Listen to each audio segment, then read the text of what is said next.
So guys, did you know you can actually bring out two closures from a frontal and have your room looking so clean? Stay tuned guys. Hello besties, it's your girl Bubu Kitty Fashion. Catch me on social media. I'm on TikTok, I'm on Instagram, I'm on Facebook, I'm on Pinterest, like you can name it. Please, if this video meant a lot to you, please like and subscribe and turn notification because I post amazing tutorials. Let's get started. So guys, here is the closure we derived from our frontal. So my client came in and I had to revamp and rewig. So when I have to rewig, I usually like to start by revamping the hair first before I rewig it. So yeah, it just works for me. Maybe not for you, but yeah, that's what works for me. So I have a video up on how to actually get two closures from a frontal. So as usual, you're going to pin your closure at the center and you're going to pin it in the back. So considering the fact that this closure was derived from a frontal, it's going to be a bit tricky to make this lie flat at the back of the hair, but just follow the demarcations. And I'm sorry that this isn't up close. Yeah, so what I'm going to do is just make sure your wig, your closure is laying flat at the back. Just follow the flow of the closure, no matter the direction in which the closure is going. So you're going to notice that the area on side A is not going to sit on the same area on side B, but that's just what it is. Considering that you derive your closure from a frontal, that's some of the things you have to deal with, but you can still make it work and make it lie flat. And yeah, you got to be careful, besties, because I snapped my finger there, but it's all good. I was fine like seconds later. So yeah, so after laying the back, you're going to go ahead and you're going to pin down the front of the frontal. So the front of your frontal can look like whatsoever it wants to look like. This is not a frontal, oh sorry, closure. This is not a frontal, so it can look like what it wants to look like, but just make sure your back is laying flat. So like I said, the back might not be on the same length, but that doesn't change the fact that you can make it lay flat. The secret to wig making is just make sure your closure or your frontal is laying flat at the back, and it can look like whatsoever it wants to look like at the front. We really don't care about that. So after pinning this down and having it looking as flat as possible, we are going to go in to sew it down. So when sewing down your closure or your frontal, you're going to make sure you don't give a lot of gaps or a lot of space. You get, yeah. So you're just going to sew it in close intervals, because this is going to hold it perfectly when you eventually cut off the cap from beneath the area where your closure or your frontal is sitting. So yeah, so after doing that, I'm going to go ahead and place my measuring tape at the end of my closure and at the bottom of my wig cap.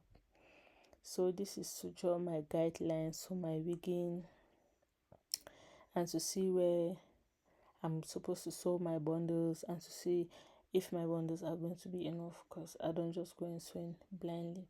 So yeah, so I always begin by giving 1 inch interval, and depending on the amount of bundles that are left or after measurement, or depending on the type of wig that I'm wigging, like maybe if I'm doing a bob, I'm not going to give 1 inch, I'm going to give maybe 0.5. But when I'm dealing with a straight wig or longer hairs, I'm going to give a 1 inch, unless the bundles are a lot, which I could go into maybe double waft or increase the lines to maybe a 0.5 to accumulate more bundles.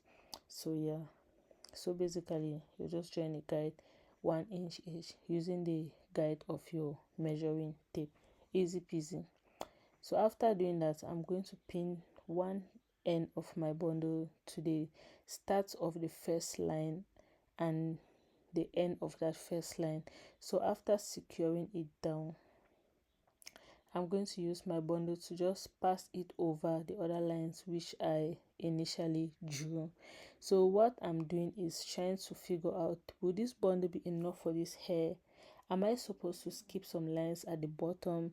Am I supposed to double waft? am I supposed to increase the length by 0.5 each and to accumulate more bundles?